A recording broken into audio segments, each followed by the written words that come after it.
Over the last 12 years, BeamNG has introduced plenty of cars, and some of them completely changed how players approach challenges. From Hirochi's SBR4 and Sunburst, which dominated early speedrunning with no real rivals, to the Scintilla, an uncontrollable monster packing 2400 horsepower. But sitting right in the middle is a car that defines balance. A car most speedrunners genuinely love.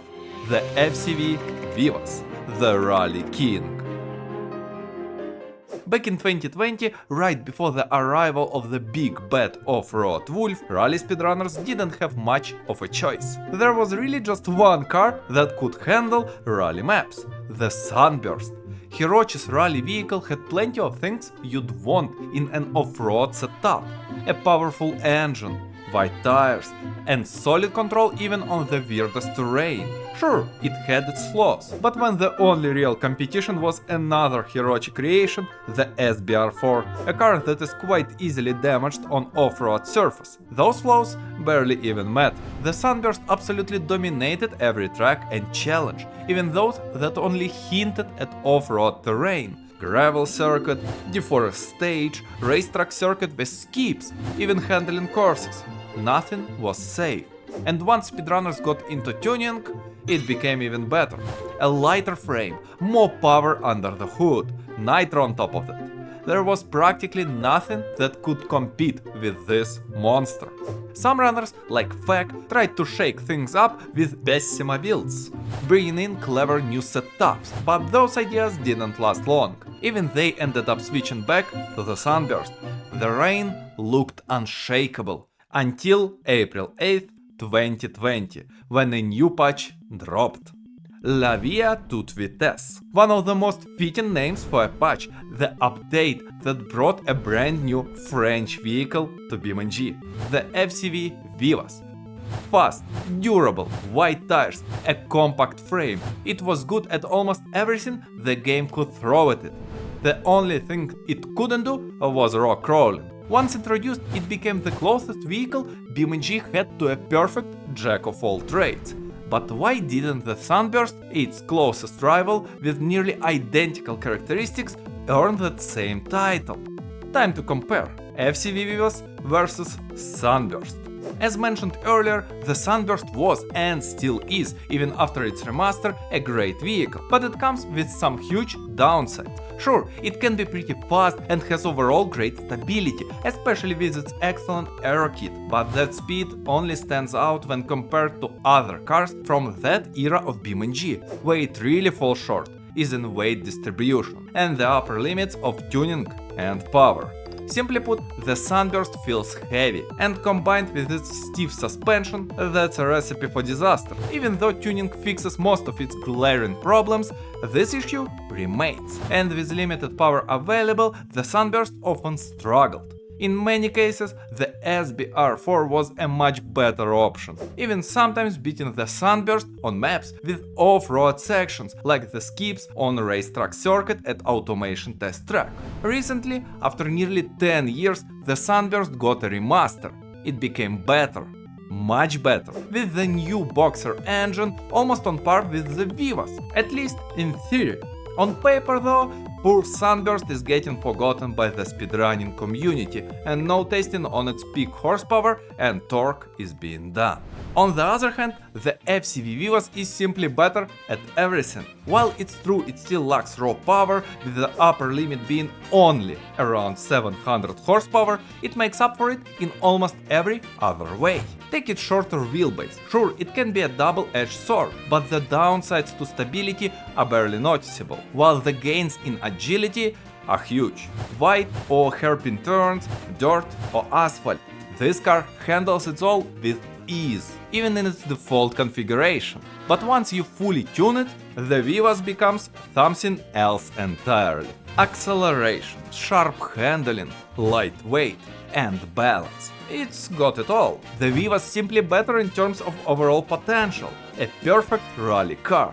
At least in the hands of an experienced player. But what about ease of driving? This vehicle probably has the lowest skill floor of all vehicles in the game. Its base setups are perfect for anyone learning rally, from keyboard players to hardcore wheel users. This car is pure liquid joy to drive. It's so stable that the name La Via toute vitesse or Life at full speed couldn't be more fitting. You really can go flat out and still hold control through tight corners. This becomes even clearer with the fully tuned setup, where speedrunners often launch straight into third or even fourth gear right from the start. Full speed all the way. That's why when the Vivace was first introduced, the whole scene shook up.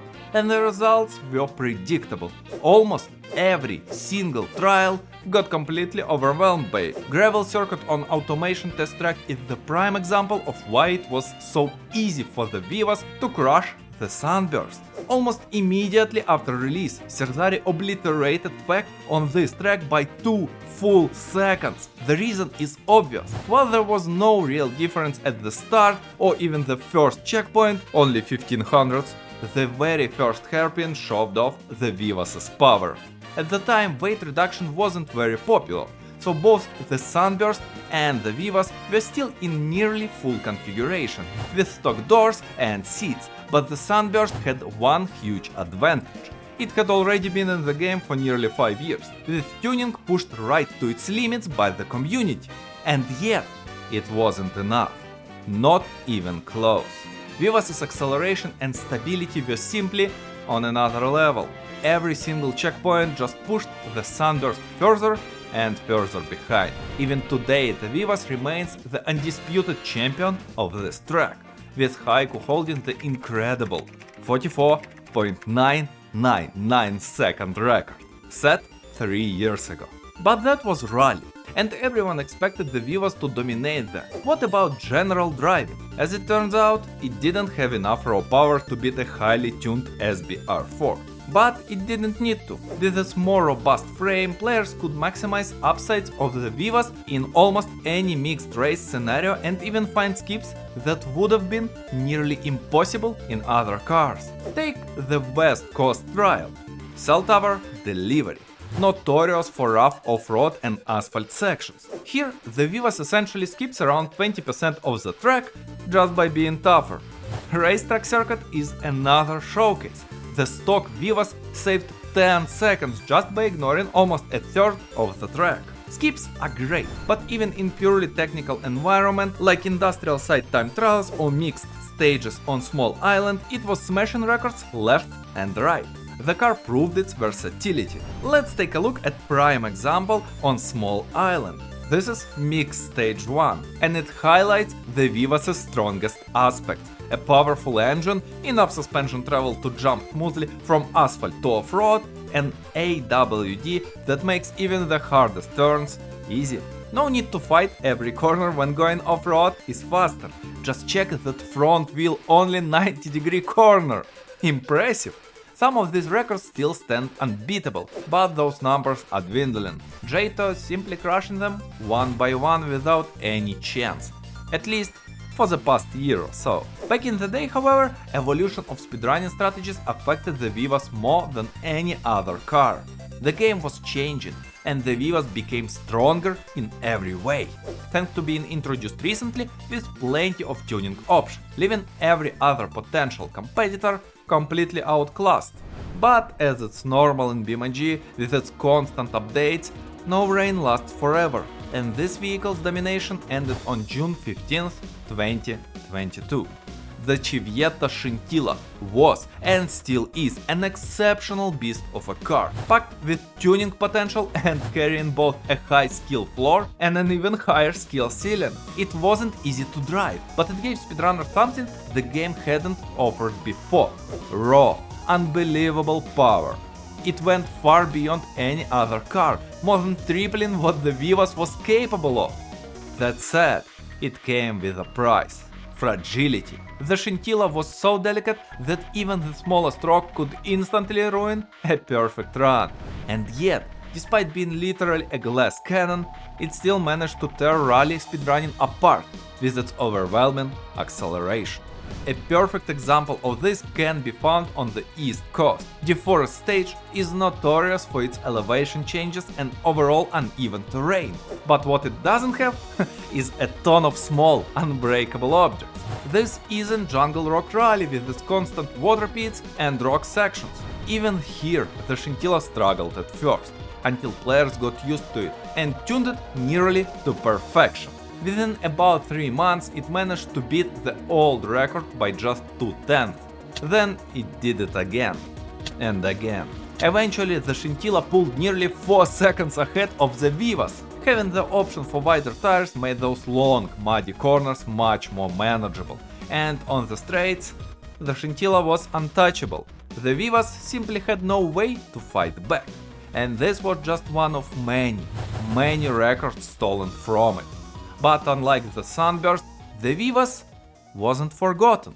Today, the Vivace stands as one of those cars you instantly recommend to new players. Stable, easy to learn and drive.